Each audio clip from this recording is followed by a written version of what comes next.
For years, I've been recommending OnePlus phones as the best value you can get, period. Well, I've been using the all-new OnePlus 7 Pro for a little over a week, and it's the best value you can get, comma, in a certain buyer segment. I'm Mr. Mobile. Let's see what it means when OnePlus goes Pro.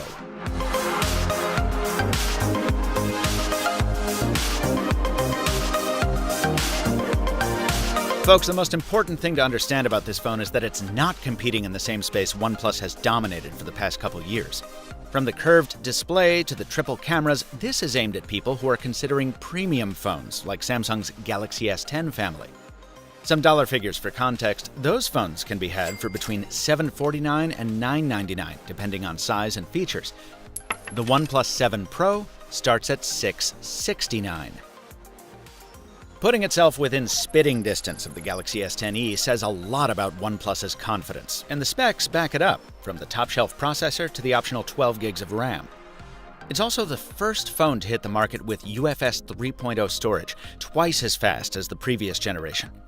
When I said to OnePlus that this kinda seems like overkill, the company said it goes hard on the specs so the phones will still run smoothly 5 years down the road. Speaking of smoothness, the 7 Pro is even slicker than past models. Oxygen OS is still the fastest form of Android I've used. With a higher refresh rate, the display is more buttery too, and it's positively huge. OnePlus used two tricks to get such a high screen-to-body ratio here. The first is an under-display fingerprint scanner. Yeah, it looks like that pokey old scanner from last year on the 6T.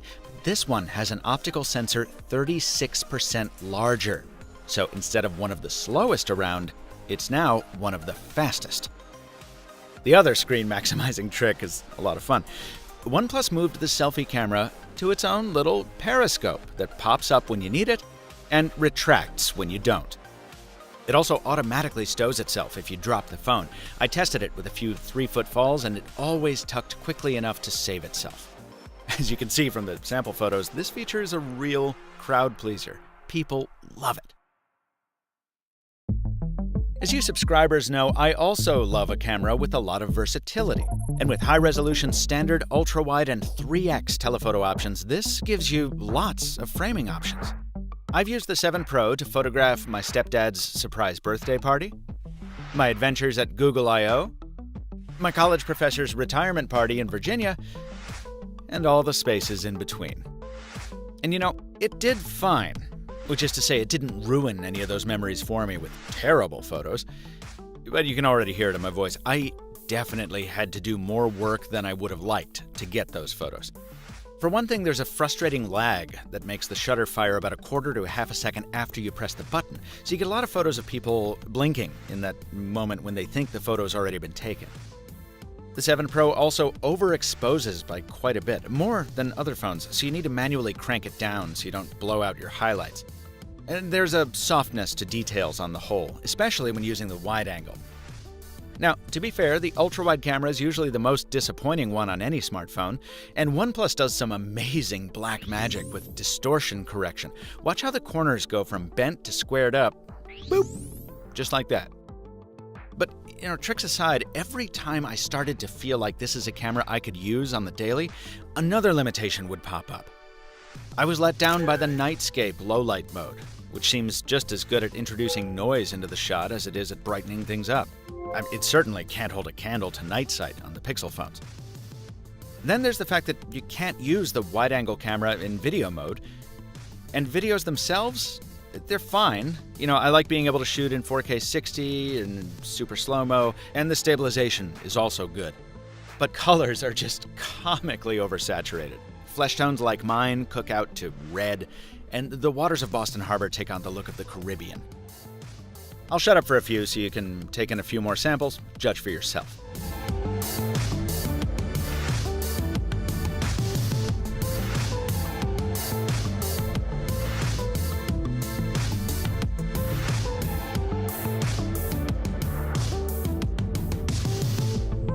Now, to be fair, a lot of phones have similar issues with their video camera, many of which cost more than this one does.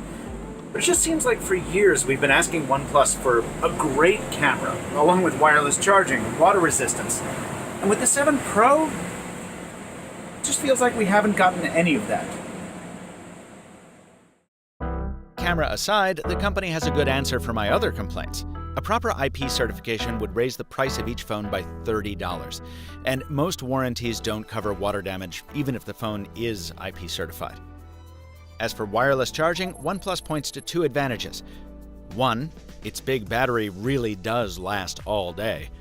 In my experience, it was more like a day and a half. And 2, even if it doesn't, you can use the Warp Charge adapter in the box to juice up the phone from 0 to 50% in 30 minutes. That's fantastic. And OnePlus also gets a golf clap for addressing long-standing complaints. The new stereo speakers are loud and clear, the improved vibration motor makes haptic feedback much more pleasant, and the option to toggle DC dimming so the screen doesn't flicker on film makes it easier for me to show all of you how it really looks in person. And bonus points for this Nebula blue paint job, probably the most beautiful OnePlus has ever come up with. Sponsor time. If you disagree, or you had to settle for the gray one, you want to gussy it up, hit the link in the description to pick up a premium vinyl skin from my sponsor, dbrand. Dbrand skins protect the phone, and they look great doing it.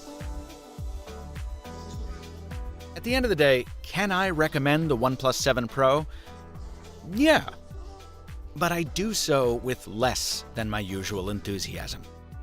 The simple fact is that a lot of folks buy phones based on the camera these days, and less than a week ago, Google started offering almost the best phone camera you can buy for $399. And for less than $100 more than the 7 Pro costs, you can get a Galaxy S10e with more features. If you know what a OnePlus is in the first place, you'll probably be happy with it, and word is that T-Mobile will have an even better deal on it than OnePlus.com. Also in the US, the older 6T will drop to $549 to keep the budget shoppers happy. But in a world as turbulent as the mobile landscape currently is, the 7 Pro is not an amazing smartphone, nor is it a particularly amazing value.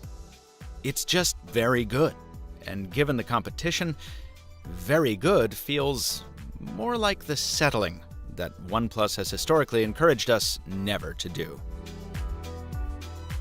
A big thank you to Alex Doby for letting me use his footage to pad this one out. Be sure to check out Android Central's review, linked here and at AndroidCentral.com. Disclosure for you folks, OnePlus covered travel and lodging costs to host some members of the media at the NYC launch event, including Mr. Mobile. No other compensation was requested, no copy approval was provided. This review was produced thanks to a loaner device from OnePlus. Until next time, thanks for watching, and stay mobile, my friends.